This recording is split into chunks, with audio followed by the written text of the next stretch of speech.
안녕하세요. 혹시 살면서 좋은 리더를 만나 행복했던 기억 혹은 반대로 실망스러웠던 경험 있으신가요? 회사에서든 단체에서든 심지어 가정에서도 말이죠. 그럴 때마다 진짜 리더는 어떤 사람이어야 할까? 사람을 이끈다는 것은 과연 무엇일까? 하는 의문이 들곤 합니다.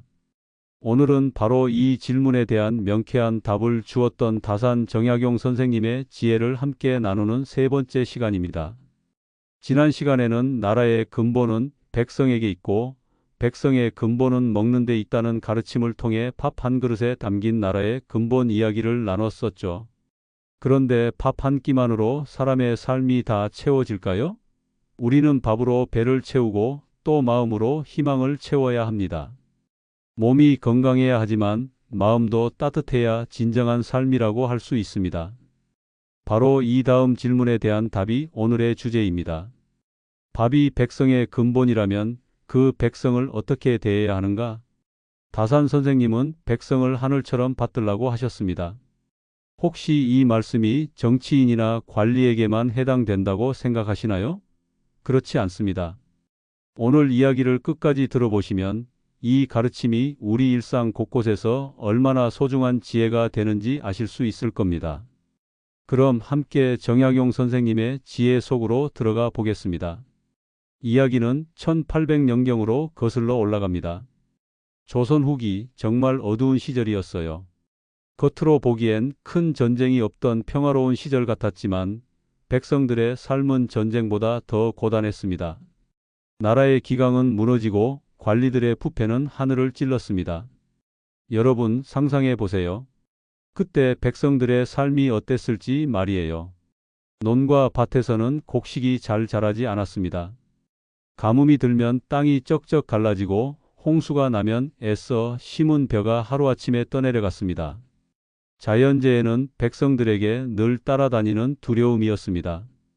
봄에는 씨앗을 뿌릴 돈도 없었고 여름 내내 땀 흘려 농사를 지어도 가을에 거둔 곡식의 절반 이상을 세금으로 내야 했어요.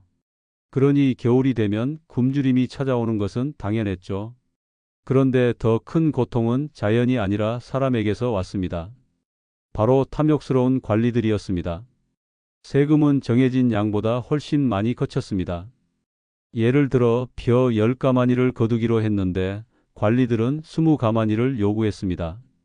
그리고 그중 절반은 자기 집 창고로 들어갔죠. 여러분 상상만 해도 가슴 아프지 않으십니까? 백성이 세금을 내지 못하면 어떻게 되었을까요? 집안의 살림살이가 압류당했습니다. 소를 빼앗기고 심지어는 자식이 노비로 팔려 나가기도 했습니다. 한 집안의 가장이 하루아침에 모든 것을 잃고 길거리에 나앉는 일이 비일비재했어요. 그 아내는 어떻게 됐을까요? 그 아이들은 또 어떻게 됐을까요? 재판은 또 어떠했을까요? 억울한 일을 당한 백성이 관하로 달려가 억울함을 호소해도 돈이나 선물을 바치지 않으면 목소리가 들리지 않았습니다. 진실이 무엇인지보다는 누가 더 많은 뇌물을 주었는지가 판결을 좌우했습니다. 정의는 돈으로 사고 파는 물건이 되어버렸어요. 어느 마을에 이런 일이 있었습니다. 한 농부가 이웃집 소를 훔쳤다는 누명을 썼어요. 하지만 그는 정말 억울했습니다. 그날 밤 그는 집에서 아픈 어머니를 돌보고 있었거든요. 하지만 진짜 도둑은 돈을 주고 관리를 매수했고 가난한 농부는 억울하게 곤장을 맞고 감옥에 갇혔습니다. 그 농부의 아내가 관청 앞에서 울부짖으며 호소했지만 아무도 들어주지 않았어요. 제발 한 번만 다시 살펴주십시오. 정말 억울합니다. 하지만 관리들은 이미 뇌물을 받았기 때문에 귀를 닫았습니다. 이런 현실을 목격한 젊은 정약용 선생의 마음은 어땠을까요? 그는 양반 집안에서 태어났지만 백성들의 고통을 외면할 수 없었습니다. 어느 날 그는 길에서 이런 광경을 목격했다고 합니다. 한 노인이 관청 앞에서 무릎을 꿇고 애원하고 있었어요. 아들이 억울한 누명을 쓰고 감옥에 갇혔는데 관리가 뇌물을 요구하고 있었던 것이죠. 제발 살려주십시오. 우리 아들은 정말 무고합니다. 이 늙은이가 대신 죽겠으니 제발 아들만은 풀어주십시오. 노인의 절박한 외침을 들은 정약용 선생의 가슴에 뜨거운 무언가가 치솟았습니다. 이것이 과연 옳은 일인가? 관리가 백성 위에 군림하며 괴롭히는 것이 하늘의 뜻일까? 정치란 무엇인가? 관리는 왜 존재하는가? 법은 무엇을 위해 있는가? 그때부터 정약용은 깊이 생각했습니다. 관리의 진정한 역할이 무엇인지, 백성을 어떻게 대해야 하는지에 대해서 말이에요. 그 질문은 단순한 학자의 고민이 아니었습니다. 백성들의 눈물에서 비롯된 것이었습니다. 그런데 바로 그때 백성을 위해 답을 찾고자 했던 정약용 선생에게 큰 시련이 닥쳐왔습니다. 1801년 정약용 선생은 신유 박해로 인해 전라남도 강진으로 유배를 떠났습니다. 18년이라는 긴 세월을 고향을 떠나 보내야 했죠. 많은 사람들이 이제 끝났구나 생각했을 겁니다. 하지만 정약용 선생은 달랐습니다.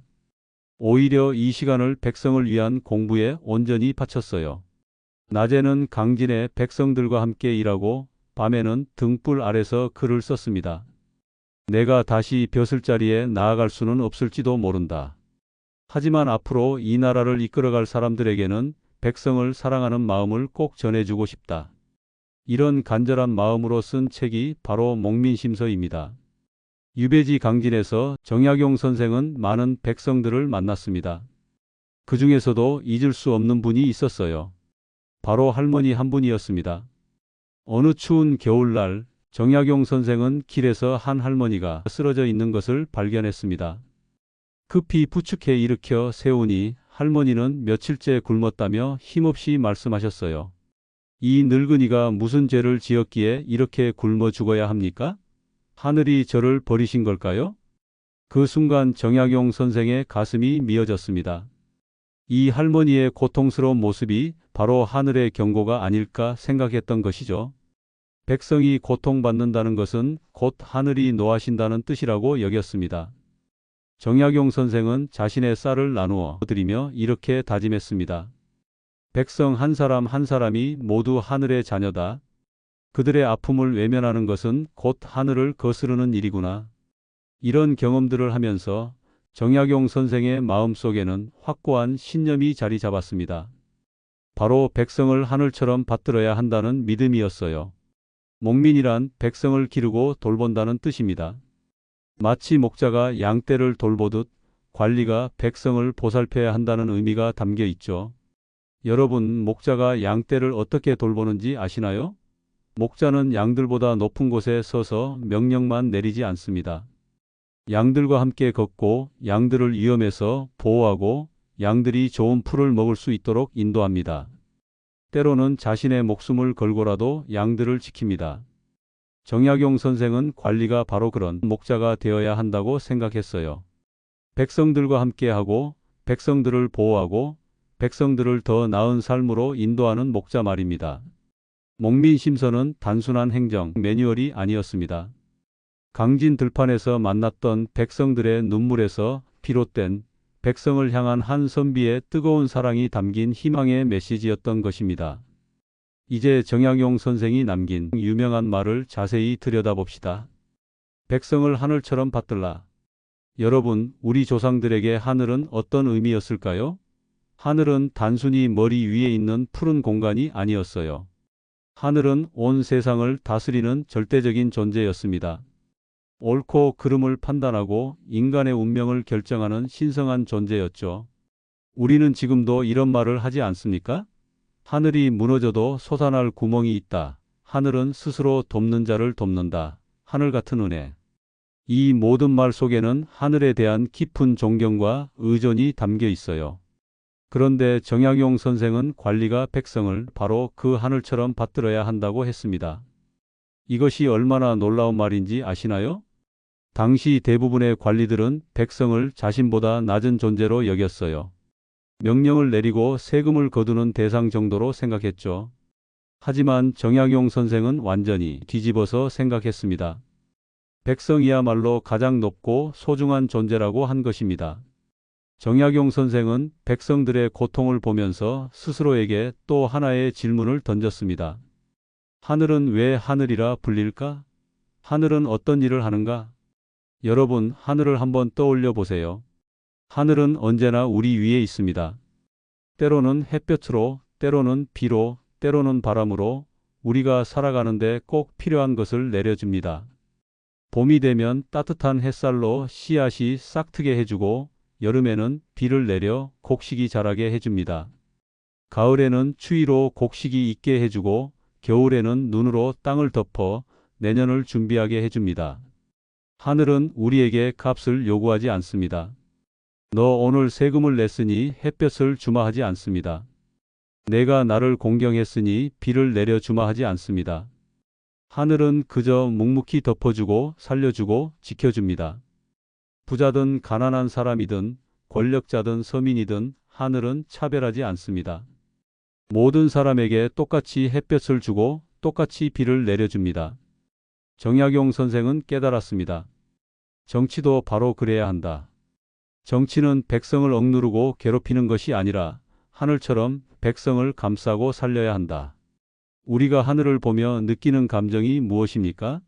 답답한 날에도 하늘을 올려다보면 조금은 마음이 시원해지고 조금은 힘이 나지 않습니까? 절망적인 상황에서도 하늘이 도와주실 거야 하면서 희망을 품지 않습니까? 정약용 선생이 꿈꾼 정치도 마찬가지였습니다.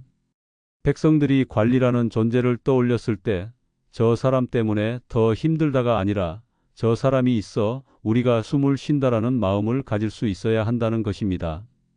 관리를 보면 저분이 우리를 도와주실 거야 라는 희망이 생겨야 하고 저분 때문에 우리 마을이 더 살기 좋아졌어 라는 감사함이 있어야 한다는 것이죠. 그래서 정약용 선생은 이렇게 강조했습니다. 백성을 하늘처럼 받들라. 이 말은 단순한 은유가 아닙니다. 정치의 본질이 무엇인지, 관리가 왜 존재하는지를 하늘이라는 가장 큰 스승에게서 배운 깨달음이었습니다. 정약용 선생은 목민심서를 통해 관리가 지켜야 할 구체적인 덕목들을 제시했습니다. 그 중에서도 가장 중요하게 여긴 것이 바로 청렴함이었어요. 청렴하지 않으면 아무리 똑똑하고 능력이 뛰어나도 소용없다. 탐욕이 마음에 들어오는 순간 백성을 사랑하는 마음은 사라지기 때문이다. 왜 그럴까요? 간단합니다. 자신의 이익만 생각하는 사람이 어떻게 남을 위해 희생할 수 있겠어요? 뇌물을 받고 사리사욕을 채우는 관리는 백성을 보살펴야 할 대상이 아니라 자신의 배를 불리는 도구로 보게 됩니다. 정약용 선생은 이런 예를 들었어요. 배가 고픈 관리는 백성의 주머니를 털게 된다. 하지만 청렴한 관리는 자신이 굶더라도 백성의 한 끼를 지켜준다. 정약용 선생 자신도 평생 청빈한 삶을 살았습니다. 유배지에서도 그는 화려한 옷 한 벌 입지 않고 검소한 음식으로 끼니를 때웠어요. 제자들이 선생님, 조금은 편히 지내셔도 되지 않겠습니까? 라고 말하면 정약용 선생은 이렇게 답했습니다. 내가 편히 사는 동안 굶주린 백성이 있다면 어떻게 마음이 편하겠는가? 정약용 선생이 가장 마음 아파한 것 중 하나는 바로 재판의 불공정함이었습니다. 그 시절 억울한 일을 당한 백성이 관하로 달려가 호소를 해도 돈이나 선물을 바치지 않으면 목소리가 들리지 않았습니다. 그는 목민심서에서 이렇게 강조했습니다. 죄를 미워하되 사람을 살펴라. 죄만 보고 벌을 내리는 게 아니라 그 죄를 지을 수밖에 없었던 사정을 함께 보라는 말씀이었습니다. 정약용 선생은 이런 예를 들었어요. 어느 마을에서 쌀을 훔친 사람이 붙잡혔는데 조사해 보니 그는 병든 어머니를 위해 어쩔 수 없이 그런 일을 저질렀다는 것이었어요. 법대로라면 당연히 처벌을 받아야 하겠죠. 하지만 정약용 선생은 이렇게 말했습니다. 법은 백성을 위해 만들어진 것이다. 백성이 법 때문에 더 고통받는다면 그것은 진정한 정의가 아니다. 먼저 그 어머니의 병을 치료해주고 그 가족이 더 이상 굶지 않도록 도와주는 것이 진짜 해야 할 일이다. 그리고 무엇보다도 억울한 사람이 없도록 공정하게 판결해야 한다고 했습니다. 그는 또 이렇게 말했습니다. 관리의 귀는 늘 열려 있어야 한다. 서류 몇 장만 보고 판단하지 말고 직접 현장을 가보고 백성의 말을 들어야 한다는 뜻이었죠. 오늘날로 치면 무죄 추정의 원칙, 그리고 약자의 목소리를 먼저 듣는 정의와 같은 원리였습니다. 정약용 선생은 목민심서에서 관리가 반드시 지켜야 할 가장 중요한 임무 중 하나로 구휼을 들었습니다. 구휼이란 백성이 굶거나 병들었을 때 즉시 돕는 일을 말합니다. 여러분, 재난은 예고 없이 찾아옵니다. 가뭄이 들면 논과 밭이 타버리고 홍수가 나면 집이 무너지고 곡식은 떠내려갑니다. 그 순간 백성은 내일이 아니라 오늘 먹을 한 끼를 걱정해야 합니다. 하지만 당시 많은 관리들은 보고서만 작성하고 윗사람에게 공을 세울 생각만 했습니다. 정작 굶주리는 백성에게는 손길이 미치지 않았습니다. 정약용 선생은 그 모습을 보며 단호히 말했습니다. 재난이 닥치면 은혼보다 먼저 밥을 지어라. 회의보다 밥 한 그릇, 보고서보다 쌀자루 하나, 그것이 정치의 우선순서라는 뜻이었습니다. 그는 또 이렇게 구체적으로 적었습니다. 창고에 곡식을 비축해 두었다가 흉년이 들면 곧바로 풀어라. 세금을 일시적으로 줄여서 백성이 다음 해 농사를 지을 수 있게 하라. 일할 수 있는 사람들에게는 관에서 일거리를 주어 스스로 먹고 살 수 있게 도와라. 여러분, 여기서 중요한 건 속도입니다. 굶주림 앞에서 행정 절차나 서류 심사가 무슨 소용이 있겠습니까? 밥은 지금 당장 필요한 것이니까요. 정약용 선생의 마음은 이랬습니다. 굶주린 백성을 두고 예산을 논하는 건 하늘의 뜻을 거스르는 일이다. 정약용 선생의 목민심서가 놀라운 점은 이론에 그치지 않고 구체적인 실천 방법을 제시했다는 것입니다. 새로 부임하는 관리가 첫날부터 무엇을 해야 하는지 단계별로 알려주었어요. 첫째, 감옥부터 가라. 억울하게 갇힌 사람은 없는지 확인하고 있다면 즉시 풀어주어라. 둘째, 창고를 점검하라. 백성들이 굶지 않도록 비축해둔 곡식이 충분한지 살펴보라. 셋째, 학교를 방문하라. 아이들이 제대로 공부할 수 있는 환경을 만들어 주어라. 얼마나 실용적이고 현실적인 지침인지 놀랍습니다. 이런 내용들은 200년이 지난 지금 봐도 여전히 유효한 조언들이에요. 정약용 선생은 유배지에서도 이런 원칙들을 몸소 실천했습니다. 비록 공식적인 관리는 아니었지만 백성들을 돕는 일은 계속했어요. 농사에 대해서도 깊이 연구했습니다. 당시 강진 지역은 토질이 좋지 않아 농사가 잘 안 되었거든요. 정약용 선생은 직접 땅을 파보고 물을 대는 방법을 연구해서 농민들에게 알려주었습니다. 어느 날은 이런 일이 있었습니다. 한 농부가 아무리 농사를 지어도 수확이 적다며 하소연했어요. 정약용 선생은 직접 그의 밭에 가서 땅을 살펴봤습니다. 이 땅은 물 빠짐이 너무 좋지 않습니다. 여기에 도랑을 파서 물길을 만들고 저쪽에는 퇴비를 더 넣어 보세요. 그리고 이 작물 대신 저 작물을 심어 보시면 어떨까요? 그 결과 다음 해 그 농부의 수확량이 크게 늘었습니다. 소문이 나자 다른 농부들도 찾아와서 조언을 구했어요. 정약용 선생은 하나하나 정성스럽게 답해주며 이렇게 말했습니다. 이렇게 하면 수확량이 늘어날 것입니다. 백성이 굶지 않는 것보다 더 중요한 일이 어디 있겠습니까? 정약용 선생은 농업지도뿐만 아니라 의료 활동도 했습니다. 마을에 의원이 없어서 병든 사람들이 고생하는 것을 보고 직접 의학서를 공부해서 간단한 치료법을 익혔어요. 어느 여름날 마을에 전염병이 돌았습니다. 아이들이 하나둘 열을 내며 쓰러지기 시작했어요. 부모들은 어찌할 바를 몰라 했습니다. 정약용 선생은 밤새 의학서를 뒤졌습니다. 그리고 산에 올라가 약초를 캐왔어요. 직접 약을 달려서 아이들에게 먹였습니다. 며칠을 밤새워 아이들을 돌봤어요. 다행히 아이들의 열이 내렸습니다. 부모들이 고맙다며 절을 하려 하자 정약용 선생은 이렇게 말했습니다. 아이들이 건강해야 이 나라의 미래가 밝습니다. 한 아이를 살리는 것이 곧 나라를 살리는 일입니다.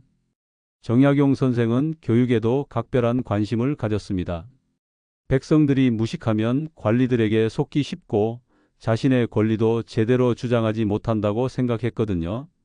강진에서 그는 마을 아이들을 모아 글을 가르쳤습니다.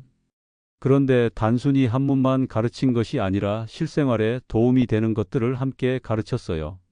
농사 짓는 법, 간단한 의학 지식, 심지어는 집 짓는 기술까지 말이에요. 백성들이 똑똑해져야 나라가 발전합니다. 그들이 스스로 문제를 해결할 수 있는 능력을 기르는 것이 진정한 애민정신입니다.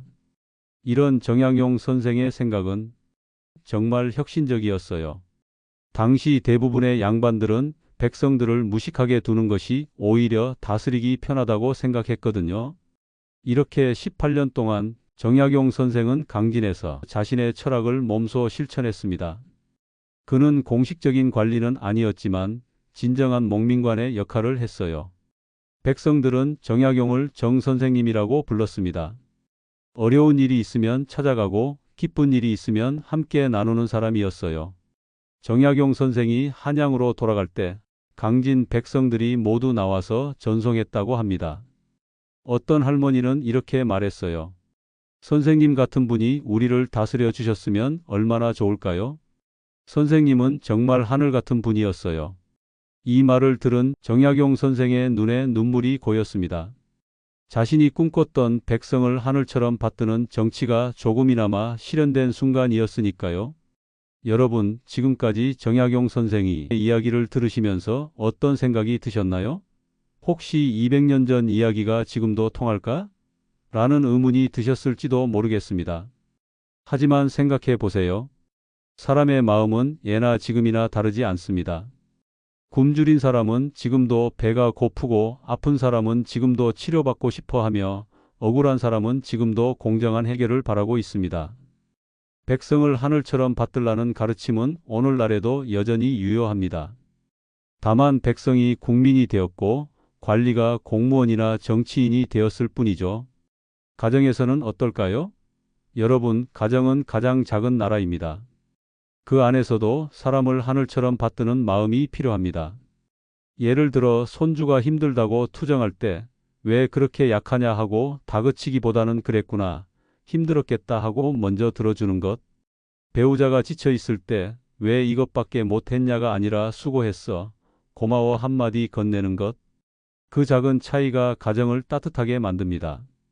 정약용 선생이 강진에서 백성들의 아버지 같은 역할을 하셨듯이 여러분도 지역사회에서 그런 역할을 하고 계시지 않습니까? 아파트 입주자 대표 회의에서, 경로당에서, 복지관에서 여러분의 한마디가 얼마나 큰 힘이 되는지 아십니까? 젊은 사람들이 어려움을 토로할 때 요즘 젊은 애들은 참을성이 없어 하고 나무라기보다는 그랬구나, 힘들었겠다 하고 먼저 들어주는 것. 이것이 바로 정약용 선생이 말씀하신 사람을 하늘처럼 받드는 마음의 실천입니다. 이웃도 마찬가지입니다. 엘리베이터에서 마주쳤을 때 먼저 인사하는 것, 아픈 소식을 들으면 국 한 그릇, 반찬 한 통 건네는 것. 정약용 선생이라면 이런 행동을 보며 미소 지으셨을 겁니다. 왜냐하면 이것이 바로 백성을 하늘처럼 받드는 마음, 즉 사람을 귀하게 여기는 마음이기 때문입니다. 여러분께서 살아오시면서 쌓으신 경험과 지혜는 보물입니다.